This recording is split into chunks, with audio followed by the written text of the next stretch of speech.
오늘부터 여러분들과 함께 살피고자 하는 것은 좀 어려운 말로 하면 신구약 중간사라고 하는 내용입니다. 사실 중간사, 신약과 구약 사이에 우리가 마태복음 서론을 이야기하면서 구약과 신약 사이에는 약 400년의 기간이 있다라고 이야기를 한다고 말씀드렸죠. 그래서 제목을 잃어버린 400년이라고 그렇게 잡아봤습니다. 이 부분을 특별히 공부하지 않아도 상관은 없습니다. 그런데 여러분들이 신약 그리고 더 나가서 바울로 시작되는 이방인 선교에 대한 부분을 조금 더 잘 이해하려면 기본적인 세계사의 흐름이 어떻게 가는지를 알아두면 훨씬 도움이 됩니다.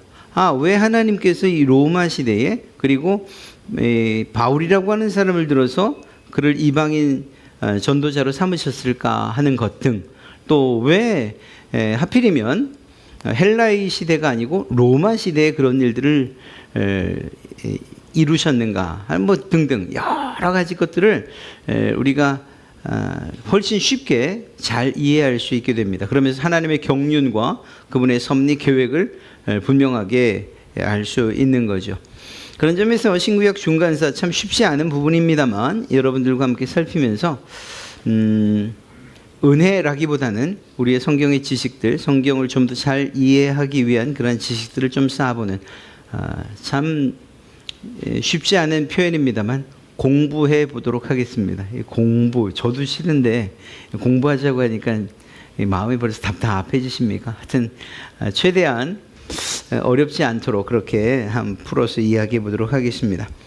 400년의 기간, 신약과 구약 사이의 기간을 암흑기라고 하는 이유가 있습니다. 이유가 뭐냐? 첫째는 특별히 하나님의 계시가 없었다는 점에서, 그 계시가 멈췄다는 점에서 하나님의 말씀이 없고 계시가 없으니 암흑의 시대가 아닌가. 그리고 성경 안에서 이 구약과 신약 사이의 400년에 대한 어떠한 언급이 없어요. 그러니까 신앙적인 우리 그리스도인의 입장에서 보면 그 기간은 세계 역사 가운데에서는 400년이라는 시간이 흘렀지만 성경적인 이 성경의 역사 가운데에서는 마치 단절된 것처럼 느껴지죠.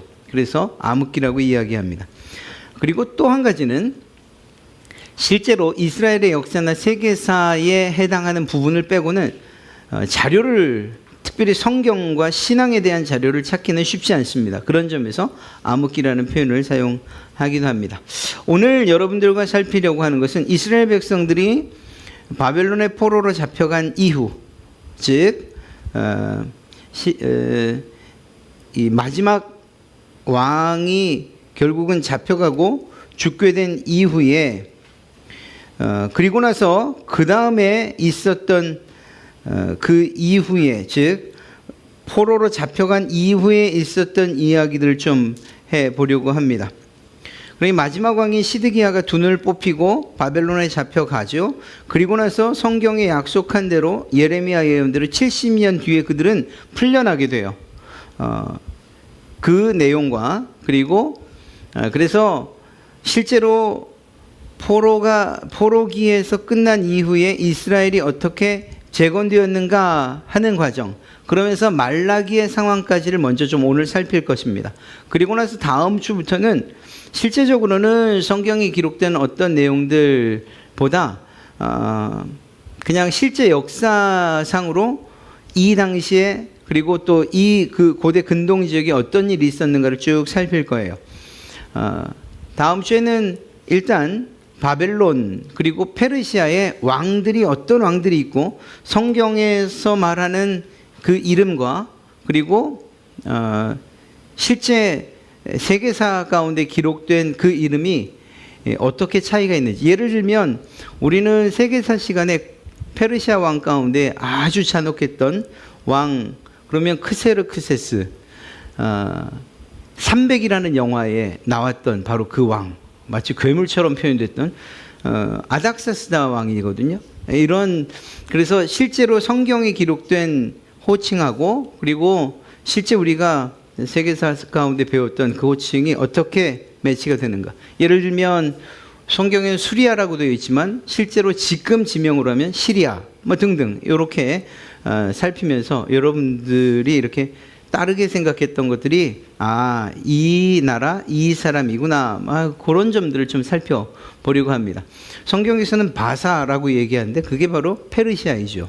그러니까 그런 점들을 이렇게 매칭시키면서 성경을 읽는 데 좀 더 도움을 드리고자 해서 다음에는 바벨론과 페르시아의 이야기 그리고 그들의 왕조의 이야기를 간략하게 또 살펴볼 것이고 그 뒤에는 그 뒤에 이어지는 헬라 그리고 로마 그러면서 유대의 종파들이 어떻게 이루어졌는가. 왜냐하면 마태복음을 저희가 보기 시작하기 때문에 이렇게 신약 시대로 가면서 유대인들의 종파 그리고 그들의 정치적인 상황들 이렇게 로마 시대까지 쭉 살펴보겠습니다. 그리고 나서 그것이 마치면은 말씀드렸던 것처럼 왜 로마여야 했는가.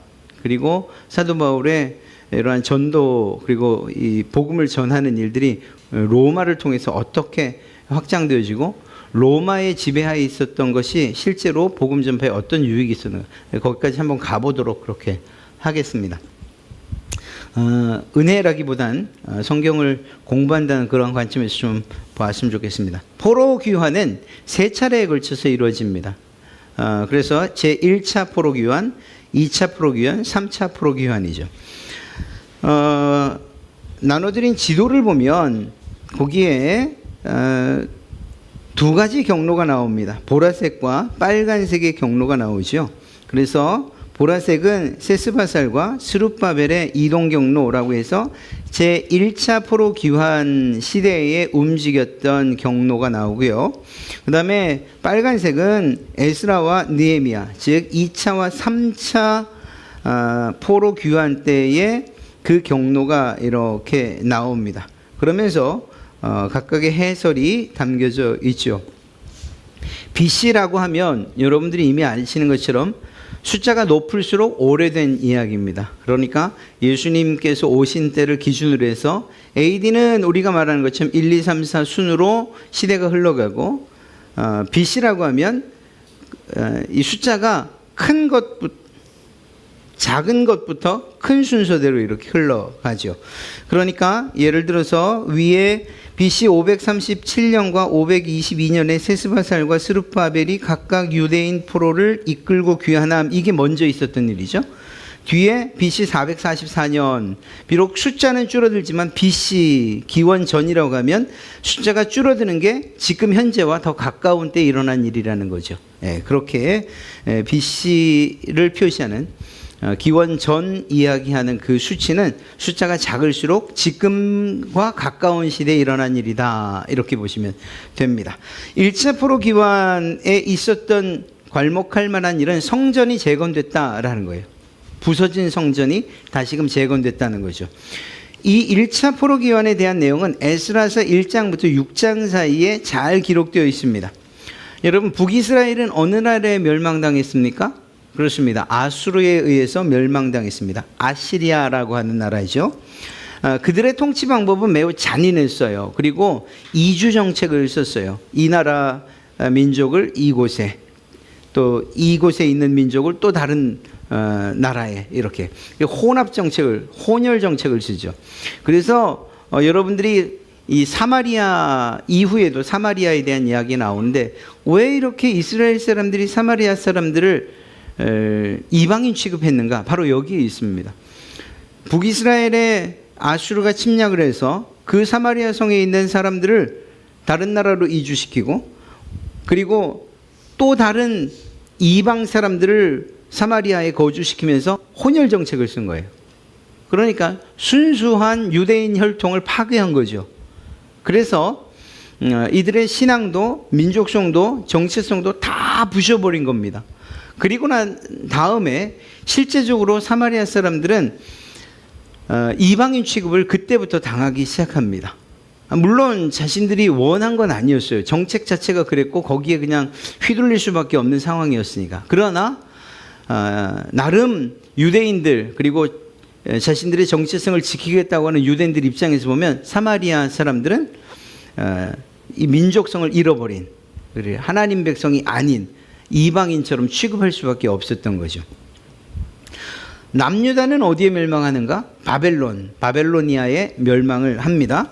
그런데 바벨론의 정책은 이 아수르와는 좀 달랐어요. 아수르는 폭력, 그리고 억압, 그리고 이주 정책, 그리고 잔인한 통치, 이렇게 이야기할 수 있다면 바벨론은 좀 유화 정책을 씁니다. 그래서 어떻게 했는가? 어떤 나라를 점령하면 그 나라의 인재들을 바벨론으로 다 끌고 가요. 누가 있죠? 우리가 잘 아는 다니엘, 그리고 세 친구, 이렇게 바벨론으로 끌려와요. 그리고 자기 나라의 부흥에 이런 인재들을 사용합니다. 상대적으로 그렇게 데려온 인재들을 활용을 하지만 부셔버린 그 식민지, 그 점령지는 별로 신경을 쓰지 않아요. 그러니까 거기는 각자 알아서 지내는 거지요. 그러니까 피폐하고 황폐할 수밖에 없어요. 인재들을 다 데리고 오니까 남은 사람들은 힘없고 나라를 재건한다거나 이럴 수 없는 사람들, 무능력한 그런 사람들만 내버려 두고 인재들은 다 끌고 오니까 말입니다. 바벨론 이후에 생겨난 마사라고 하는 페르시아는 이보다 좀 더 관용적인 정치를 취합니다. 그래서 조금 더 이 식민지를 자유롭게 해줍니다. 어떤 방식으로? 특별히 고레스 2세, 고레스 왕이라고 하는 성경의 고레스 왕이 어떤 일을 하는가 하면, 예를 들면 바벨론에 잡혀왔던 각국의 인재들이나 그리고 백성들을 모두 본국으로 돌려보내기로 결정을 해요. 고레스 칙령이죠. 실제로 이 고레스 칙령으로부터 시작해서 70년에 예언된 포로 생활이 끝나고 자기 나라로 돌아가게 됩니다. 이스라엘 백성들도 이때 돌아오게 되죠. 그러면서 그것만이 아니라 그 나라, 그렇게 식민지로 또 혹은 점령국으로 있었던 그 나라를 물질적으로도 지원을 해줘요. 그래서 자립할 수 있게 합니다. 또한 종교와 문화에 있어서도 최대한 보장을 해요. 그러니까 유화 정책을 씁니다. 그러면서 동시에, 그러나 우리 페르시아가 싸워야 될 일이 있으면 그때는 군사력 지원해라, 그리고 상시에는 조공을 바쳐라 라는 이 정도 선에서 자기가 점령한 나라들을 그렇게 다스려 갑니다. 이래서 이 페르시아 고레스 왕 때에 첫 번째 포로 귀환이 이루어지게 되는 것입니다. 첫 번째 포로 귀환은 누구에 의해서 이루어졌느냐? 바로 538년, 지도에는 537년으로 되어 있습니다. 고레스 2세의 칙령에 의해서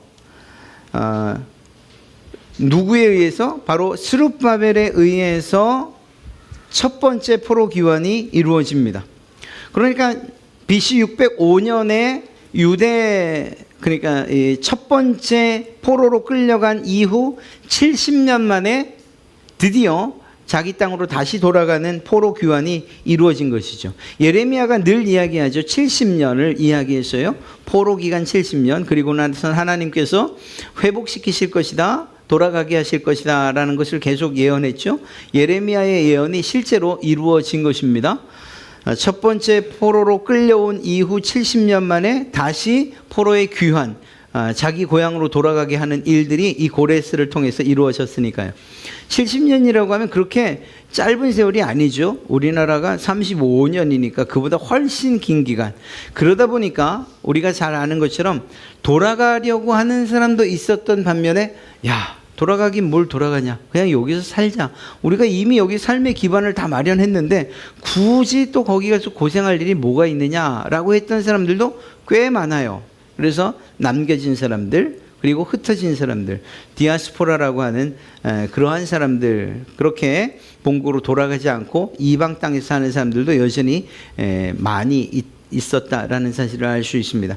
그럼에도 불구하고 하나님께서 우리 이스라엘을 다시금 회복시키실 것이라는 그러한 기대를 가지고 꿈을 안고 살았던 사람들은 여전히 이 포로 귀환에 동참을 하게 됩니다. 이때에 고레스는 예루살렘 성전에서 빼앗아왔던 여러 가지 성전 기물들을 돌려주면서 그것도 가져가게 해요. 이것도 예언의 성취죠. 또 한 가지는 이 스룹바벨이 유다의 19대 왕이었던 여호야긴의 손자입니다.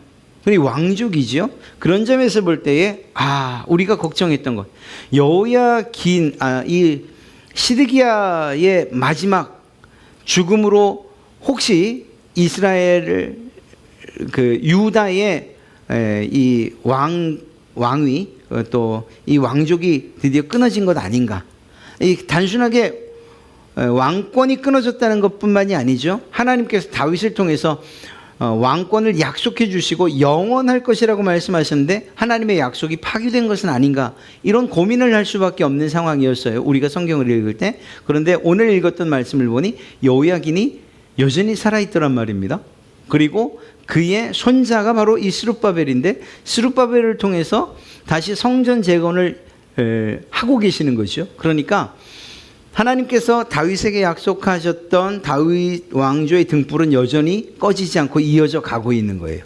그리고 이 등불은 마지막 400년 동안에도 꺼지지 않습니다. 어떻게 켜져 있었는지는 모르겠어요. 그런데 누구를 통해서 이 약속이 완전히 성취됩니까? 바로 예수 그리스도를 통해서 성취되죠. 영원한 왕으로 오셨고, 영원한 왕으로 오셨기 때문에 더 이상 이 왕권이 흔들리거나 끊어진다, 이런 것들은 우리가 이제 더 이상 걱정하지 않아도 되는 거죠. 다윗에게 하신 약속이 끊어질 것 같고 위기를 만난 것 같지만, 그러나 여호야긴 그의 살아있음 그리고 왕권의 회복, 그것이 열왕기 가장 마지막에 나오고, 그리고 스룹바벨을 통해서 왕권이 여전히 유지되고 있구나 하는 사실을 알려주고, 마침내는 마태의 족보 가운데에서 마지막에 예수 그리스도가 태어나시는 것을 통해서 하나님께서 다윗과 하셨던 약속을 신실하게 이루어내셨구나, 성취하셨구나 라는 사실을 알 수가 있는 것입니다.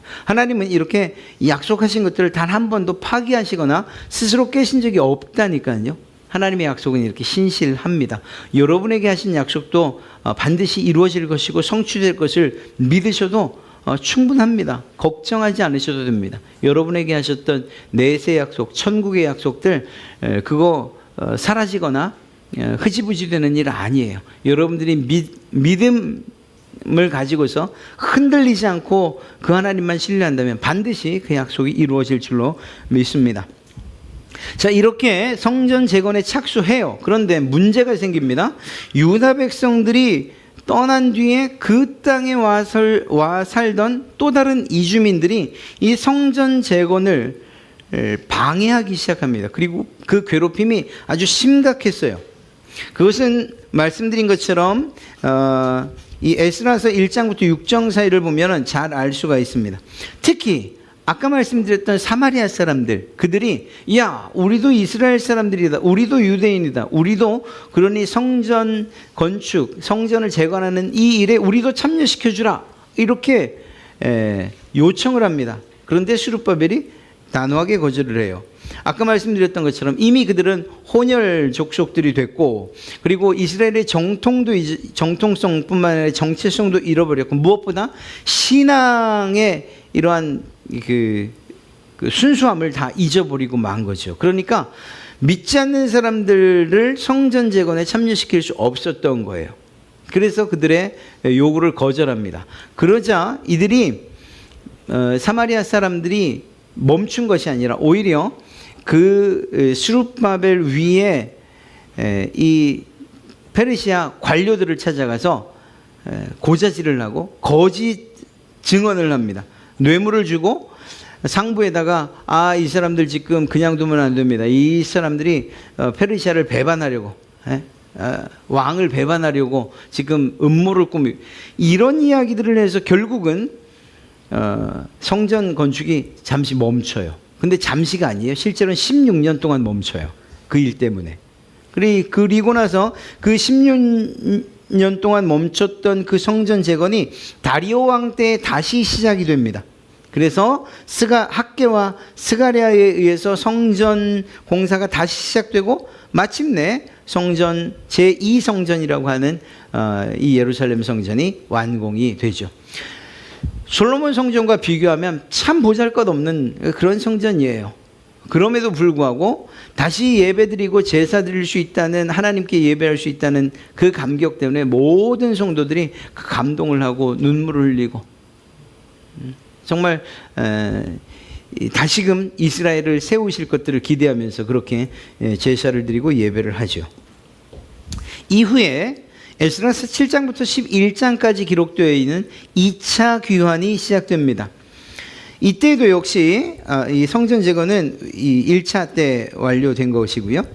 그렇게 하드웨어가 준비가 되지 않습니까? 성전이라고 하는 것이 재건됐잖아요. 문제는 성전만, 눈에 보여지는 건물, 예배의 처소들만 준비된다고 되는 것이 아니죠.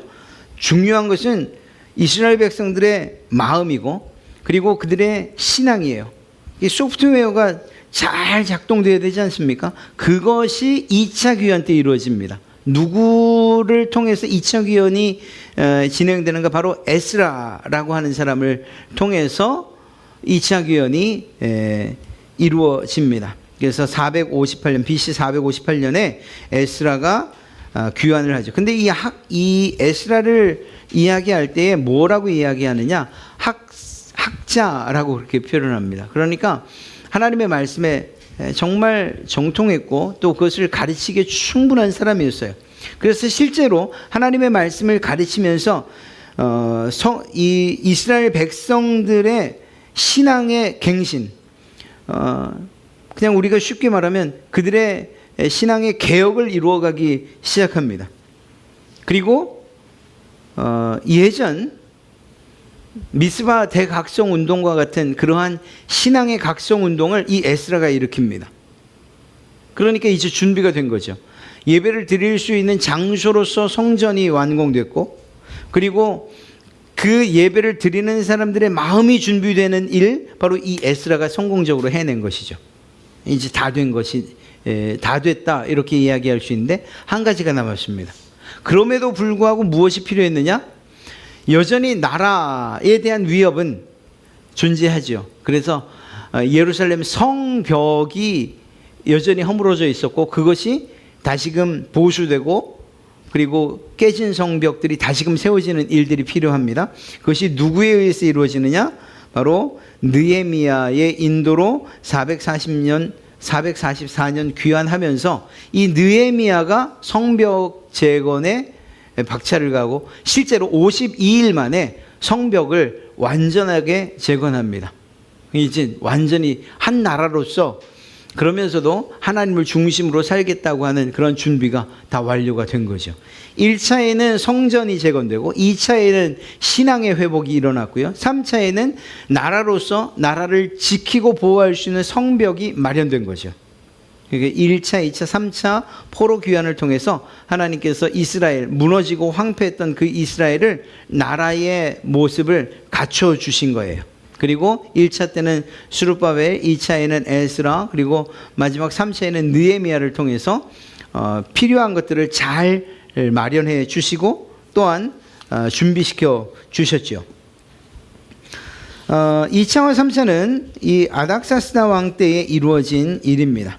말씀드린 것처럼 성벽을 재건하는 일이 쉬웠냐? 성전 재건처럼 어려웠어요. 어쩌면 더 어려운 일이죠.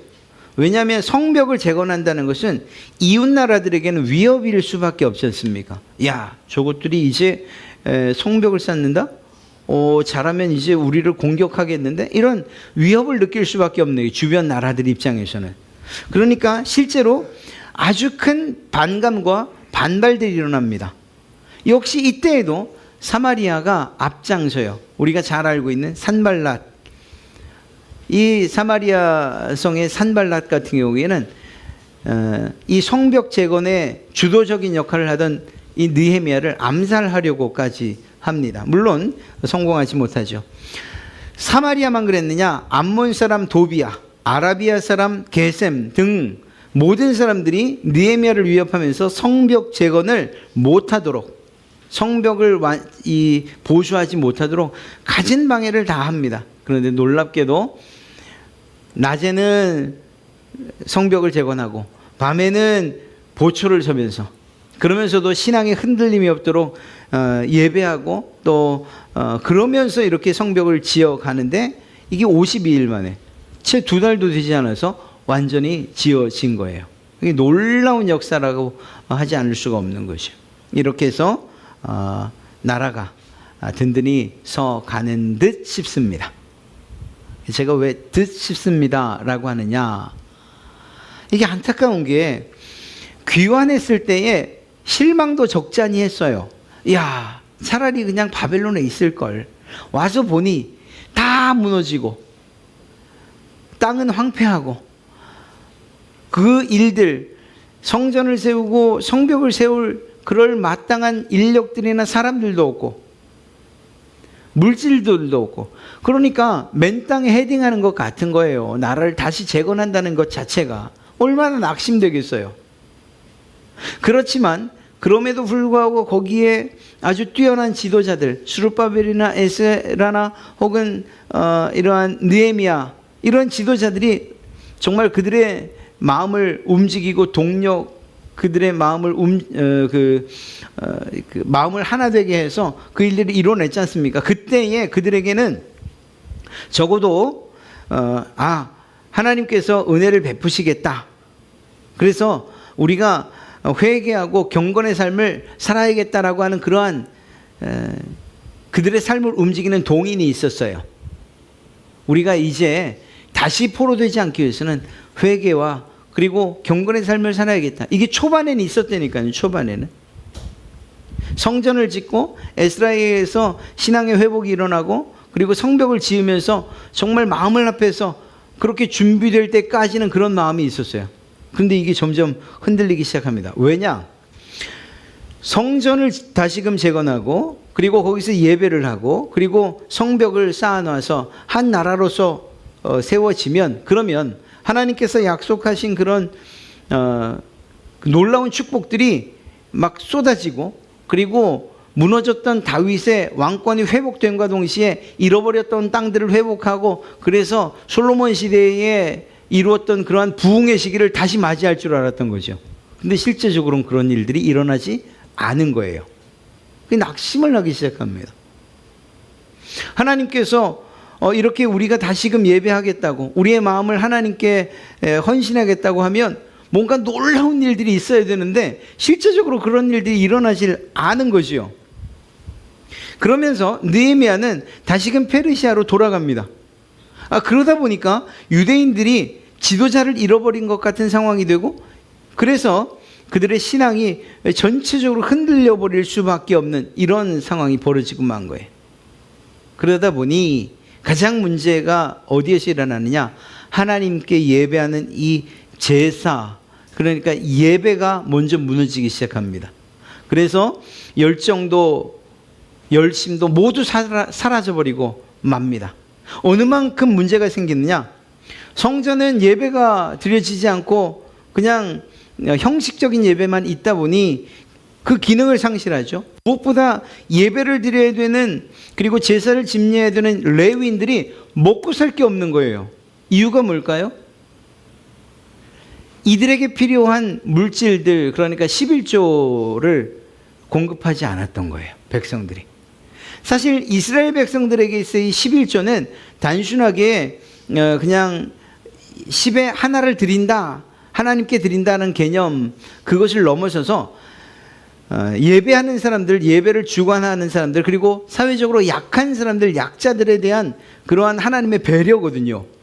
그러니까 그런 것들을 드려야, 하나님께 드려야 그것들이 예배하는 사람들에게, 그리고 제사장들에게, 레위인들에게, 그리고 사회적으로 힘들고 어려운 사람들에게 이렇게 공급돼서 그들이 먹고 사는 일들이 해결되는 것이고, 먹고 사는 일들이 해결되어지면 자신들의 본업에 열심히 할 것 아닙니까? 제사를 드리는 일이라거나 또는 예배하는 일들에 최선을 다하고 성전을 가꾸는 일에도 최선을 다할 것 아니에요. 그런데 실제적으로 먹을 것이 없다 보니까 자기 먹고 살기에 급급한 거죠.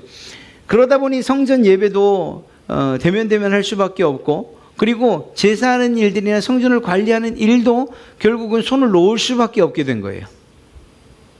그나마 양심이 좀 있는 사람들은 그래도 우리가 예배는 해야지, 하나님께 제물을 드려야지 라고 하는데, 그 제물의 내용이 뭐냐? 말라기서 1장 8절에서 말하고 있는 것처럼 만군의 여호와가 이르노라 너희가 눈먼 희생 제물을 바치는 것이 어찌 악하지 아니하며 저는 것 병든 것을 드리는 것이 어찌 악하지 아니하냐. 이제 그것을 너희 총독에게 드려보라. 그가 너를 기뻐하겠으며 너를 받아주겠느냐. 세상 총독에게 줘도 기분 나빠할 만한 뭐 이런 걸 갖고 왔어 할 만한 것들을 하나님께 드렸다는 거죠. 그러니까 이미 마음은 다 떠나버린 거예요. 그러다 보니 예배가 무너지고 제사는 드려지지 않게 되고 성전은 모양은 있고 그리고 또 건물은 있었고 예배할 제사할 장소는 마련되어 있었지만 실제적으로는 그 기능을 점점 상실해 버릴 수밖에 없는 거죠. 그러니 다시 불타오를 것 같았던 그 이스라엘의 그 불꽃이 점점 사그러들며 암흑기로 들어갈 수밖에 없게 된 것입니다. 그리고 말라기서를 마지막으로 구약 성경이 이제 문을 닫지 않습니까? 성경의 책장을 덮잖아요. 그리고 나선 400년 동안 우리가 말하는 신구약 중간기 그리고 암흑기가 시작되게 되는 거예요. 그리고 그 내용에 대해서는 다음 주부터 다시 또 살펴보려고 하는 겁니다. 이스라엘 백성들에게 아쉬운 게 있죠. 야, 하나님이 너희에게 약속하신 것처럼 70년 만에 돌아오게 하신 것만이 어디냐. 그것만 생각해도 은혜고 감사한데 그렇게 베풀으신 은혜 그것 이상 다윗의 그 무너지기 전 너희들의 신앙의 상태는 보지 않고 그때의 그 다윗이 하나님께 얼마나 충성하고 하나님께 얼마나 헌신했던가 그때의 그 부흥과 그리고 그때의 이 화려함만 생각하고 그렇게 낙심하고 절망할 것이 아니었잖아요. 하나님께서 돌아오게 하신 것도 은혜이고 다시 성전을 재건하여 예배하게 하신 것도 그리고 그들의 마음에 신앙을 다시금 회개하며 불일듯 불어넣어 주신 것도 그리고 성벽을 다시금 재건하고 한 나라로서 다시금 시작하게 하신 것만으로도 충분한 은혜와 그리고 감사의 제목이 될 텐데 그것 이상의 것들을 기대하고 결국은 그들의 마음은 거기서 무너지고 하나님의 은혜는커녕 자기 먹고 사는 일에 급급한 그러면서 예배는 형식적인 예배가 되어버리고 말았던 거죠.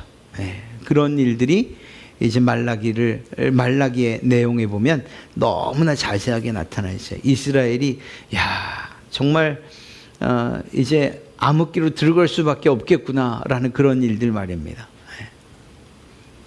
이렇게 해서 이스라엘의 포로 귀환으로부터 마지막 말라기까지 암흑 시대의 문을 여는 그 시점까지를 우리가 좀 살펴봤어요. 하나님께서 우리에게 베푸시는 은혜들 사실 그것은 끝이 없어요. 우리의 형편이 좀 나아지고 혹은 못해지고 이것은 하나님의 은혜와 사실은 상관없는 것들이에요.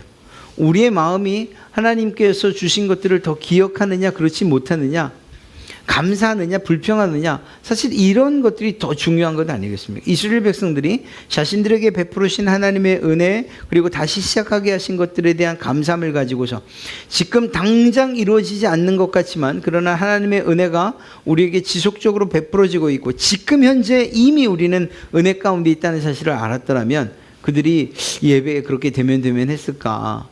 형식적인 예배로 만족했을까? 세상 총독도 받지 않을 것들을 갖다 하나님께 바치면서 이게 저희 최선입니다 라고 그렇게 말할 수 있었을까? 만약에 그렇지 않고 정말 감사한 마음으로 그들의 삶에 정말 감사의 제물들을 성실하게 그리고 하나님 우선하여 섬기고 또 그리고 헌신하고 그렇게 은혜에 대한 감사의 삶을 살았더라면 과연 암흑기가 이렇게 길게 그들의 삶 가운데 있었을까 하는 이런 생각을 해보게 됩니다. 우리에게도 중요한 일이에요. 하나님의 은혜 그것은 이미 우리가 살아있다는 것만으로도 하나님의 그 자녀됐다는 것 백성의 삶을 산다는 것만으로도 이미 우리는 충분한 감사의 제목을 가지고 있는 것이거든요. 단지 내가 드리는 기도가 이루어지지 않는다. 왜 이루어지지 않는가? 하나님 정말 너무하십니다. 원망하고 불평할 것이 아니고 이미 하나님의 자녀 그리고 그분의 영역 안에 들어갔다는 사실만으로도, 그리고 우리가 마침내 이르게 될 새하늘과 새 땅을 우리에게 약속해 주셨다는 사실만으로도 우리는 충분히 감사의 삶을 살아가야 되는 것 아니겠습니까?